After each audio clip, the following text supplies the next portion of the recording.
Malaysia এশিয়ার এই দেশটি অল্প সময়ের মধ্যে বিশ্ব অর্থনীতিতে ঈর্ষণীয় এক অবস্থানে।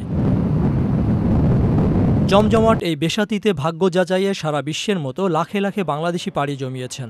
দেশীয় রিক্রুটিং এজেন্ট আর দালালের প্রতারণা, মালয় পুলিশের হয়রানিসহ নানা প্রতিকূলতা জয় করে অনেকেই জায়গা করে নিয়েছেন মালয়েশিয়ায়। কুয়ালালামপুরের কেন্দ্রে কোতরাইয়া মার্কেটে বাঙালিদের এতটাই আধিপত্য যে গোটা মার্কেটটাই পরিচিতি পেয়েছে বাংলা মার্কেট নামে। কিন্তু শুরুর কাহিনীটা অতটা মধুর ছিল না।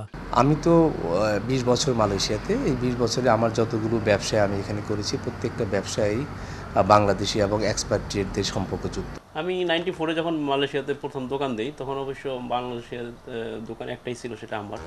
আর সবচেয়ে বড় কথাটা যে এই যে রোডটা আছে এখানে ১০০ দোকানের মধ্যে ধরা ৯০টা দোকানে আমাদের বিলং করে। নিজেরা প্রতিষ্ঠিত হওয়ার পাশাপাশি অসংখ্য বাংলাদেশির কাজের ব্যবস্থা করেছেন ৮০-র দশকে মালয়েশিয়ায় পাড়ি জমানো উদ্যোক্তারা। কিছু কিছু লাইসেন্সের ক্ষেত্রে একটা মেনশন করে যে লোকাল ভূমিপুত্র লোকালদের জন্য 70% তাদের শেয়ার থাকে। মারা গেলে তখন দেখা গেছে যে ম্যাক্সিমাম ক্ষেত্রে আমরা দেখছি যে তাদের আসলে কোনো টাকা পয়সা নাই, আত্মীয় স্বজন নাই।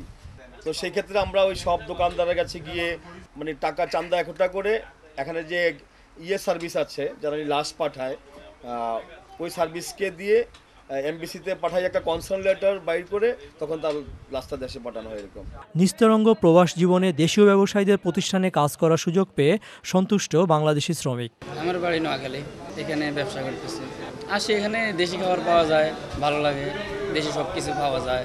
কেবল কর্মসংস্থান নয়, অসচ্ছল বাংলাদেশিদের বিপদে একান্ত আত্মীয়ের মতোই সাধ্যমতো সাহায্য সহযোগিতা দিয়ে থাকেন প্রতিষ্ঠিত ব্যবসায়ীরা। এখানে যারা আগে থেকেই আছেন তারা যথেষ্ট সহযোগিতা করছেন যাতে নতুন আসা যারা তারা কাজ পেতে পারেন এবং এখানে সেটেল হতে পারেন।